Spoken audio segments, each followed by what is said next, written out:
women's national team.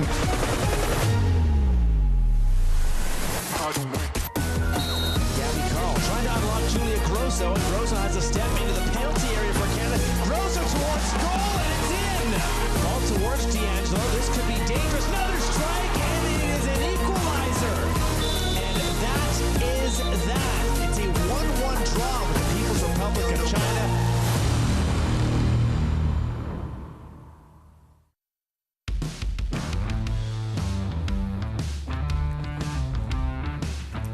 Hello, good morning and good afternoon to you, Canada, and welcome back to Murcia, Spain, San Pedro del Pinatar for the Pinatar Cup. This is match 2 for the Canadian women's national team in this kick-off tournament to start 2025. With Amy Walsh in studio and Jordan Wilson, I am Adam Jenkins. Great to have you along with us for the second of 3 games for this group under Casey Stoney. It was just a few days ago that Canada had played to a 1-1 draw against China. We will do a little bit of revisiting that match as well, of course, as get you set up for today's game against the CONCACAF opponent, El Tri, Mexico. Tuesday, the tournament concludes against Chinese Taipei. It will be an 11 a.m. Mountain Time start, 2 p.m. Atlantic, right here on One Soccer, a full Matchday live coverage. So, Jordan, so Jamie, we're back again. Great to have you. What did I say, Jamie? Jordan and Jamie. See, should have left you in Montreal. I never would have forgotten your name if you were in Montreal. Amy Walsh, how about that instead of Jamie Walsh? We'll work on that. Can we change the name font, actually?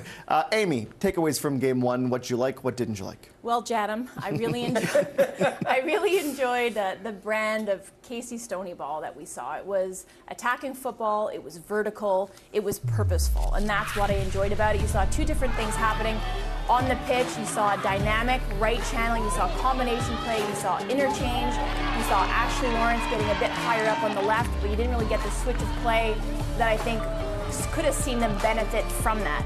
I also liked, in particular, talking about individuals, is you saw an Emma Regan, I think for her 5th cap, have her coming out party, I think, in a Canadian national team kit, where on both sides of the ball, she was dominant, she was blue collar, she was tactically astute and also technically sound. So I loved Emma Regan's game, and I think that the whole team could take some of that and bring it into the matchup today. Amy started well with saying that there's a lot to take away from this match that's positive, and I do agree. But a part of me as well thinks that there are moments in the first match against China that weren't as disciplined as I would have liked. But also Casey Stoney spoke about that's what she's going to expect right now in terms of this team coming together, certain players being in preseason. I think in these type of matches, you just want to see certain players step out, players that maybe don't get playing time do well and feel acclimated. So I think that's what that game is. But this today, Adam, against Mexico feels a lot different.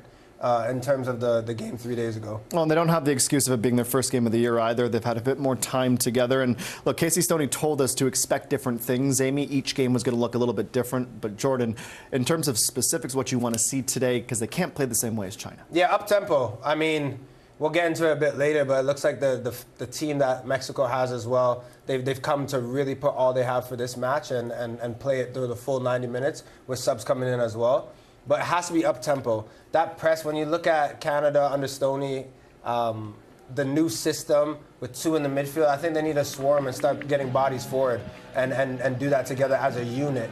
I get that this is new, but I think also, too, it's the things that you don't really coach. It's the attitude and how you want to press and win back the ball. When you can get that type of feel in the team, Amy, then good things can happen. Absolutely. And one thing that Casey Stoney said when you spoke to her yesterday was control. I think they can do that when they're on the ball. They can put their foot on the ball, dominate a little bit more in possession. But the key for me in this matchup is, in Stoney's words, we need to be better at the stuff that takes no talent. Yes. And that is a huge part of this Canadian identity that I think was somewhat lacking against China. You didn't see the suffocating press, you didn't see the connectivity, so there is going to be some rust. So there's no urgency to get results. Stoney also spoke about that. But I think this team needs to get on the same page when they're out of possession, and you bring that energy to when they are in possession.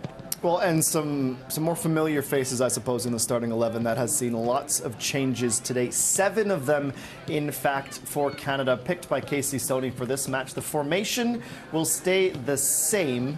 Let's go through those 7 changes. The only players remaining in this group, this starting 11 presented by GE Appliances, are Julia Grosso, Vanessa Gilles, Janine Sonis, and Gabrielle Carl. So you got a lot of new look faces. Megan Reid stands out at center back. Kaylin Sheridan returns to goal. goal, Olivia Smith as an attacking winger, and a new look front two of Jordan Huitema and Adriana Leon. Also a change in midfield as well. The captain, Julia Grosso, will replace Emma Regan. Let's stay in the topic of midfield, Jordan, because while we sung Emma Regan's praises, we know that Jessie Fleming is the captain of this team, and that midfield group is going to be so important, and that's where the goal came from in the first match. Yeah, balance is important. I think the way that they press is going to be important. And a two-player midfield and not three, you got to cover a lot of ground. So I'm interested to see with Fleming and Grosso playing together. But this led to the goal that I want to take a look at. And Amy and I were just talking about the principles with Stoney and what she wants to implement. I asked her flat out, I'm like, is this something that you orchestrated? Are you the one behind this goal? And she took no credit from it.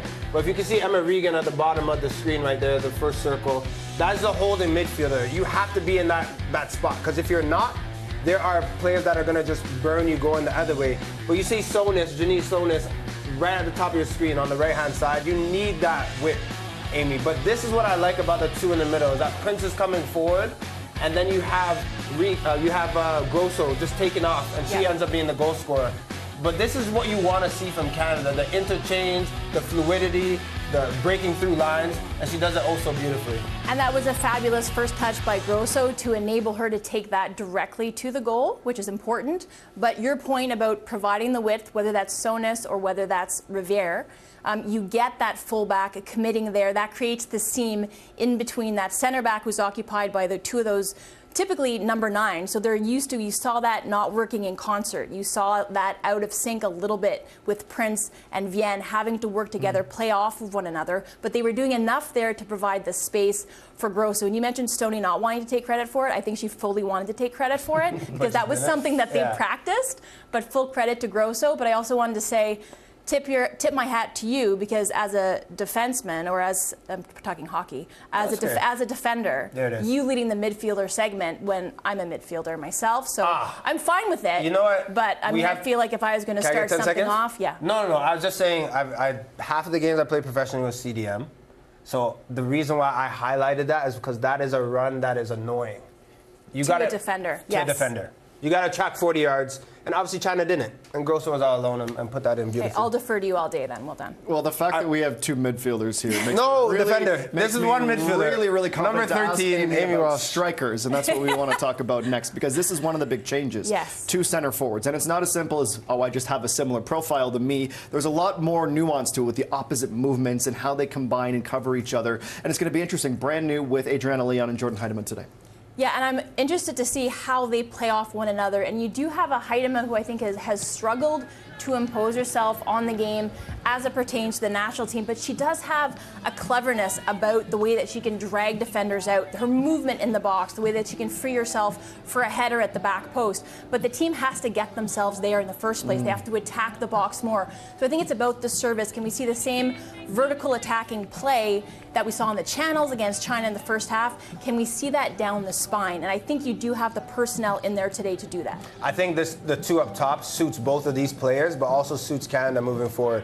Because when I think about Huitema and the games that she's played on the wing, and the fact that she would hold up the ball but then maybe doesn't have the wheels to get by a player, and then is crossing the ball into a box where maybe she would thrive in, as Amy alluded to. Now you have Leon and Huitema both close. They can kind of just be the twin towers in battle. Both different profiles, but they got to work together. So I liked Stoney, the fact that she's come with this kind of 4-4-2 mentality. If everyone can do their roles properly, it's something that could really pay dividends moving forward. Well, look, I think the talk amongst all the supporters leading into these series of friendlies, and with the new coach, Amy, was just blank slate, fresh start, and a lot of players and the past coaches who didn't necessarily have that opportunity to always prove what they got or win time based on merit. Gabby Carl seemed like one of those players. My goodness, an alternate for the Olympics 3 times in a row. She was brilliant against China, and she gets to start here again today. She was, and was battling some fitness issues, apparently some food poisoning, so gets 45 minutes, but 45 minutes of impactful, influential football,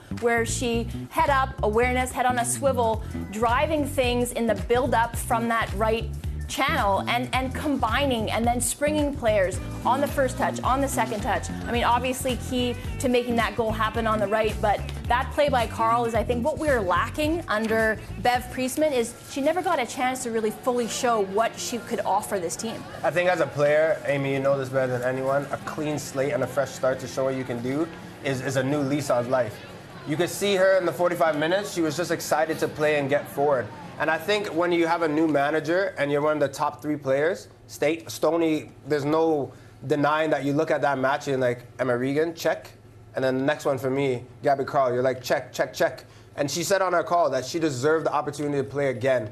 So Gabby Carl just has to keep that ball rolling, keep it going, making sure that you don't have to do everything, but you're just consistent with all your actions. Well, Carl's going to have her hands full today with pretty close to a first-choice Mexican 11 today. They also are making a ton of changes. Pedro Lopez makes 7 swaps of his own. 3-4-3 that can look like a 4-2-3-1. That's generally the position that they'll default to when they're receiving a lot of pressure. Robles will slip into that right-back position. But a player that I want to highlight for Canadians to keep an eye on is the 18-year-old Alice Soto. Plays for Monterrey, scored a goal in the 10th minute of the game against Chinese Taipei, and quite the goal it was. She's a player certainly to keep an eye on, and quite frankly, Mexico are going to need her to level or steady the ship, excuse me, because we all remember the Gold Cup last year and that ridiculous victory against the United States, and ridiculous because it's the Americans who have never have an issue with the Mexicans, but it was an emphatic 2-0 for them. They would beat Paraguay as well, but since then, you can see they've really struggled to pick up the results consistently. So, Jordan Wilson, which version of this team will we see today? Or which version of this team will Mexico be putting out in 2025? The Gold Cup juggernauts, excuse me, or where they've been lately? I love that you asked me a question that I cannot answer, but I will try my best to do it. I will say that they're trending in the right direction, Mexico. I will also say that, of course, the U.S. are the team that everyone in CONCACAF, everyone in the world wants to beat. But now Canada's playing a Mexican side that has full confidence and belief that they can go and do something on the day. I will say if Canada aren't disciplined, if they're not talking, if they're not adapting, this could be a tough day because there are so many players on the squad, Amy, for Mexico that can hurt Canada in transition and just throughout the game. Yeah, I mean, Soto was mentioned as a player to watch, player of the tournament in the U20 Women's World Cup, but another one that comes to mind to me is Ovalle. So you think about that second matchup, the summer series that Canada had pre-Paris 2024, and that worldie that she scored. So they have individuals, while the team performance has been inconsistent and lacking under Pedro Lopez, they have individuals that can hurt you when they just get a glimmer of hope. So that is why for Canada, from their perspective, they have to make sure that they control the match out of possession against a Mexican side that can hurt them. I also think, I don't know how you feel about this, but there's just certain teams and nations that you want to beat. For Mexico, this is that step, right? If they go today a 3-1 against Canada, their chest is high. They're feeling really good about themselves. And not a lot of CONCACAF for Canada this year with all the friendlies that they'll be playing, but this, of course, a familiar foe and one of those measuring stick matches that coaches, especially new coaches, like to see. Thursday, leg 2, Vancouver Whitecaps and Deportivo Saprissa in CONCACAF Champions Cup, the first round. Vancouver with a heartbreaking concession. With just 30 seconds left in the match, they have an aggregate deficit to overturn. We'll have full coverage for you on One Soccer. Time for a break. When we come back, we will have plenty more as we continue to count down to kickoff at the Pinatar Arena with a look at one of the emerging stars, the Player of the Year for the Canadian Women's National Team, Vanessa Gilles. We will hear from her next when we return to Matchday Live. Save up to 33% on select Walmart brand products. She nods in approval and places the tuna in her cart. This lady loves her tuna. She questions the ominous voice above her. Oh.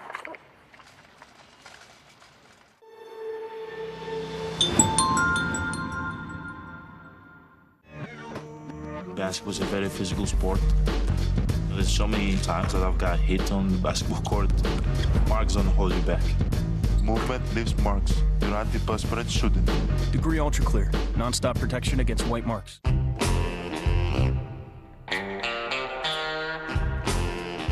This ultimate mouth-watering moment is brought to you by the big, bold, ultimate taste of Ultimate Chicken Hot Dogs. Only from Maple Lodge Farms.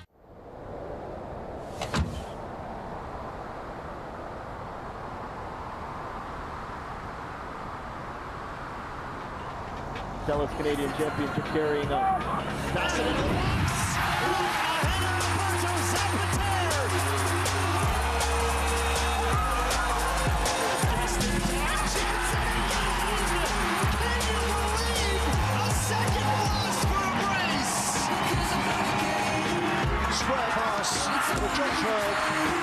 has found the opening goal. Aguero Diaz, 62nd minute, breaks the deadlock. Cordova sends a good run, has opened the scoring.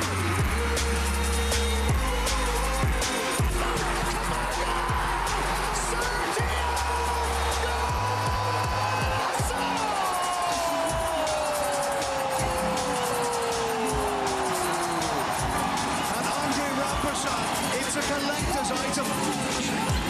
And the Wanderers lead by 2-1. The match is open goal, Diogo Resurrecção.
Welcome back to Matchday Live. It was Tuesday morning that I had the chance to catch up with Vanessa Gilles on the sit-down presented by Visa. We covered a lot of ground, but one of the most interesting parts of the conversation was about leadership on this team.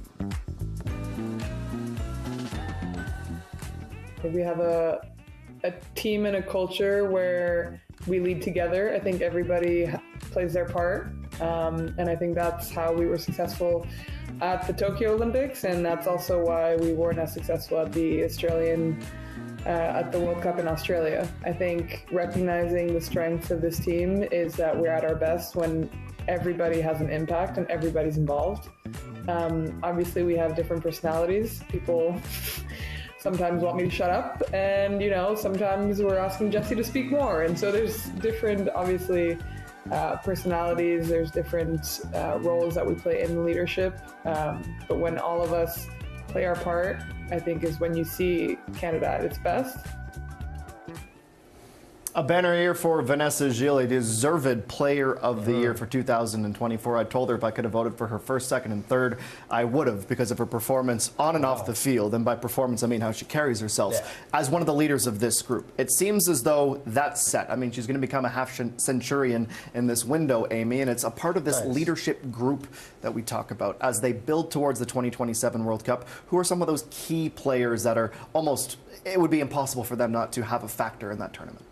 I mean, I just want to talk about Vanessa Gilles for a little bit. I feel like we glossed over a little bit. Like, when you think about when Bev Priestman first came to the fore, it was the Bev Priestman era. I think Vanessa Gilles had 2 caps. And now she's one of the people looked to in that leadership council, that leadership group, who could potentially wear the armband. She doesn't. It's Jessie Fleming. But I think she's perfectly suited to support Jessie Fleming and part of that core, just as an injured Kadisha Buchanan is, a Janine Sonis is. You could even argue, not even arguably, I think Ashley Lawrence, who to me is a little bit on the periphery now, but is hugely important for the success of this team because she is kind of the engine and the heartbeat, really, of this women's national team. I'll speak quickly about Vanessa Gilles and the fact that for defenders at home, young players at home, it's about consistency. Yeah. Right? You see these windows and times where, whether it was good for Canada, whether it was not so good, difficult times, the best times, a name that was constant on the game sheet, Vanessa Gilles. So it's about being consistent, and then that game can also grow. But you look at this team, and there are players now that have been to a couple World Cups that have made sure that, they're always in the squad. So naturally, they're going to be the leaders. But I'm looking at the players that are just new to this crop and what they could bring. Because when you have that balance in a squad, when you have players that have been there, but also players that are eager to go and achieve, if you can get that balance right of players that are knocking on the door and the other ones are like, here, this is how you do it, that's a successful group. So I think it's a bit of course we know the names like Fleming that are going to be in the midfield and lead in the squad, but I'm looking for those new names to emerge and say, hey, look at me, I'm ready, this is my time. Do you want to give me one of those names? Olivia Smith is looking very, very good, and not so much in the playing side, everyone knows, but I think that leadership side, and her team has spoken about it, players have talked about it. I just want to see that a little bit more as well. It's the names like Kaylin Sheridan as well, and the connecting pieces like Jade Rose, who's neither the most experienced nor one of the youthful faces, who's joining those two eras of players. Well, fortunately for both of you and for all of Canada, both Kaylin Sheridan and Olivia Smith are starting in this match, and we're just minutes away from kickoff at the Pinatar Arena. We'll get you to the booth when we come back to Matchday Live here on One Soccer. CanadaSoccerStore.com is the official home for the widest range of Canada Soccer licensed product, match jerseys, and fan wear.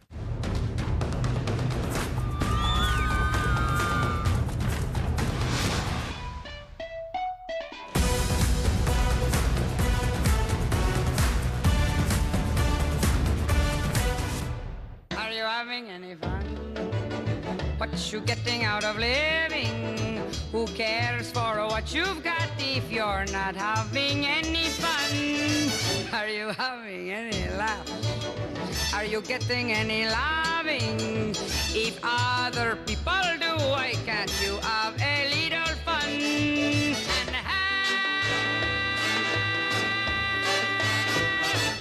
have a little fun.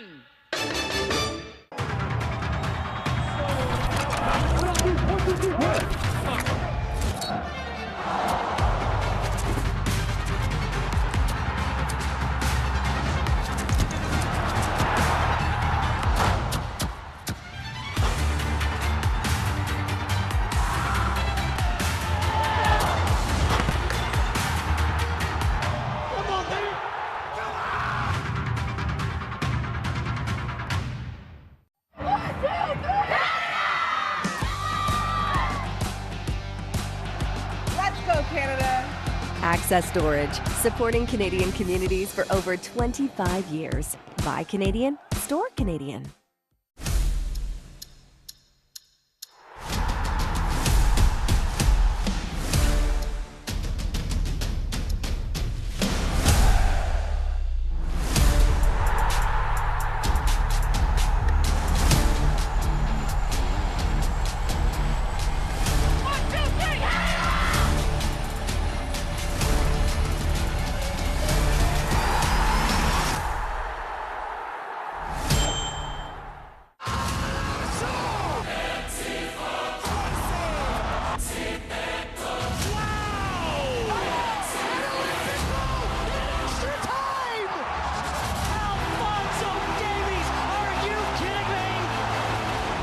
It in. They are the kings of the north.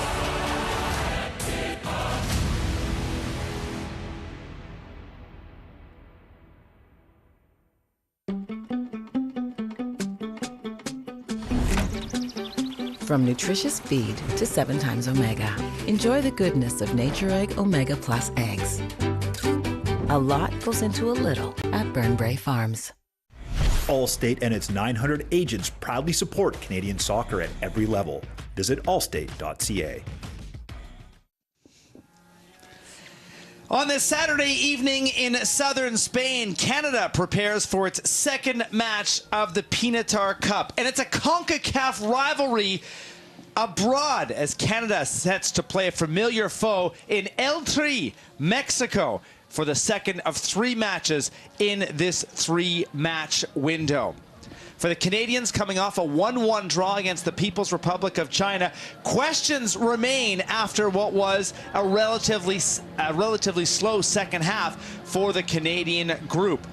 What will be the answer? And of course, some familiar faces come back into the lineup. Core members of this team that were not available for Wednesday night's affair.